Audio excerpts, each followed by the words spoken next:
on a perdu un point dans un derby. C'est le derby de la sécurité, un derby entre le premier et le deuxième au classement.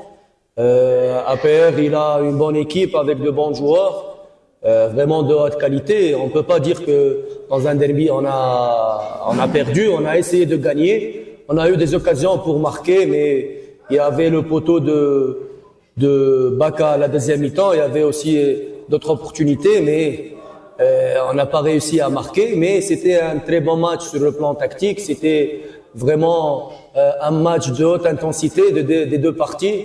Dommage qu'on n'a pas réussi à gagner les 3 points, mais entre autres, on a réussi à laisser l'écart de 4 points entre nous et l'APR.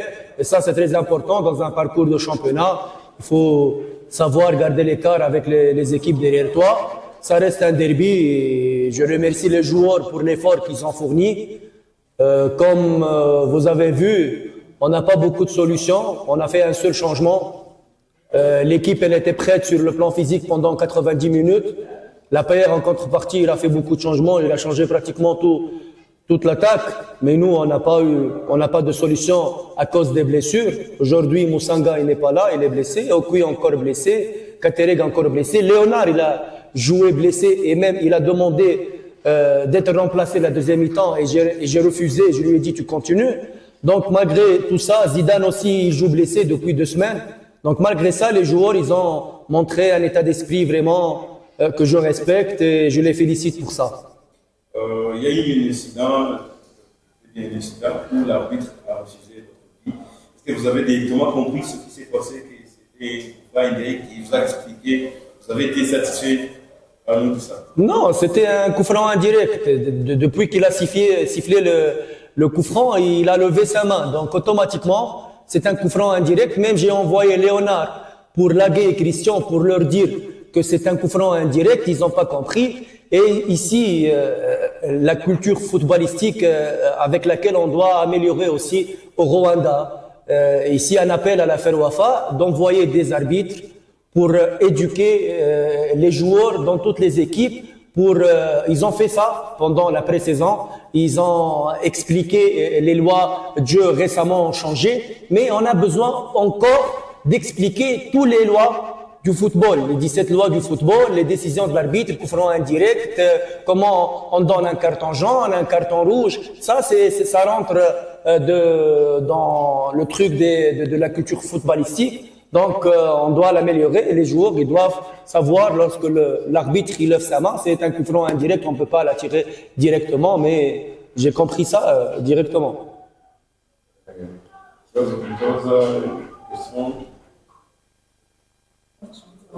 vais traduire.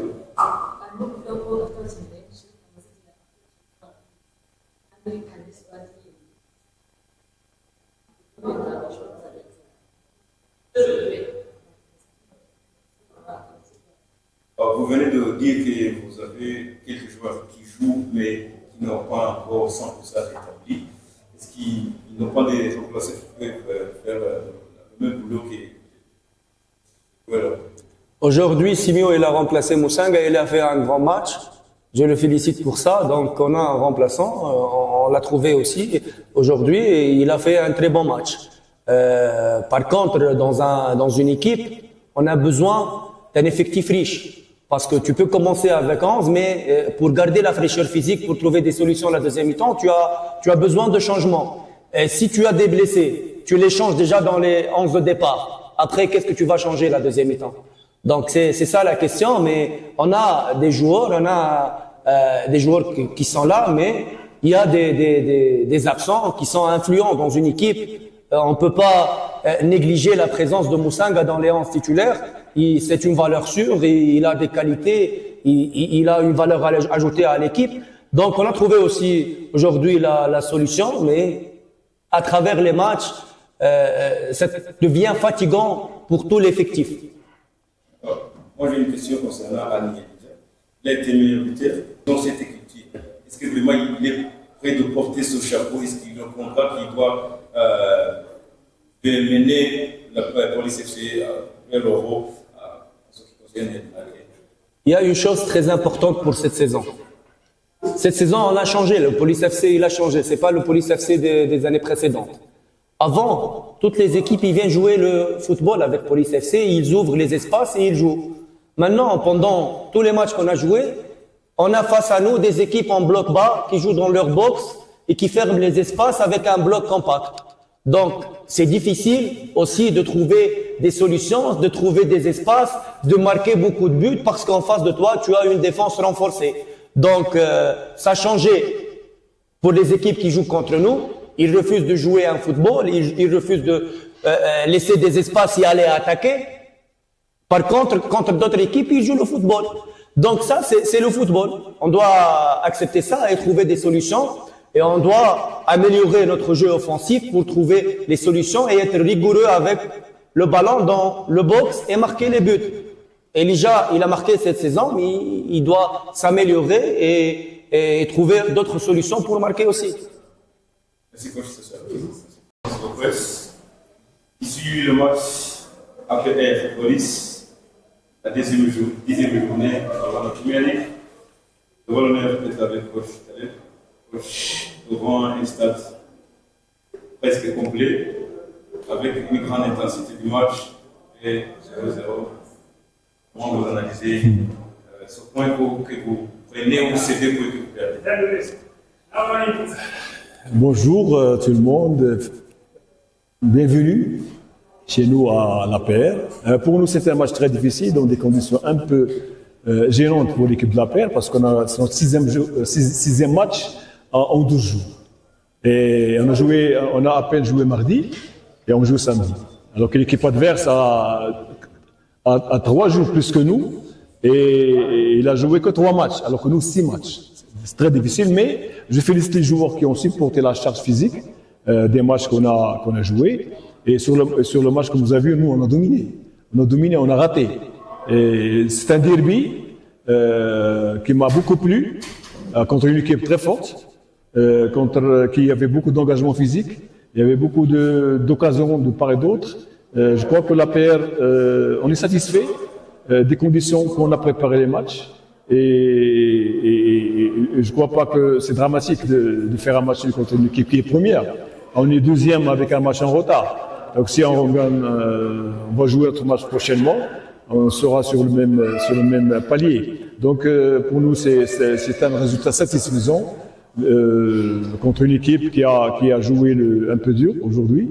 Il y a beaucoup de charges, beaucoup de blessés. Maintenant j'ai 3 blessés, mais c'est un bon résultat qu'on va bien sûr bénéficier de ce point qui nous rapproche encore de la place qu'on mérite. Je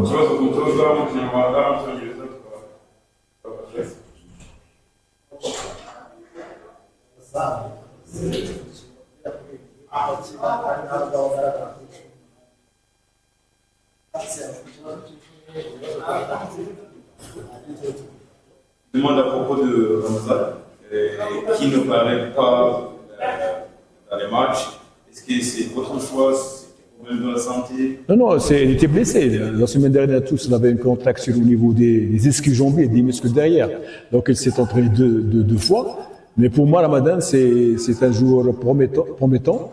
Il va se préparer pour le futur. Et d'ailleurs, il a la chance qu'on a un seul attaquant gaucher, c'est lui.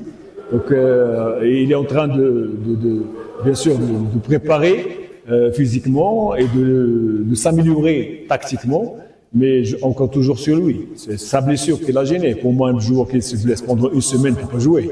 Vous avez vu, comme Jibrail, il avait 2 mois d'absence, il s'est entraîné 15 jours et on a commencé à travailler avec lui petit à petit, 20 minutes, 25 minutes, aujourd'hui 70 minutes. C'est comme ça. C'est comme ça. On ne doit pas risquer un joueur, surtout les blessures au niveau musculaire. Moi, au contraire, moi, j'aurais aimé qu'il participe, mais après une blessure d'une semaine, c'est impossible.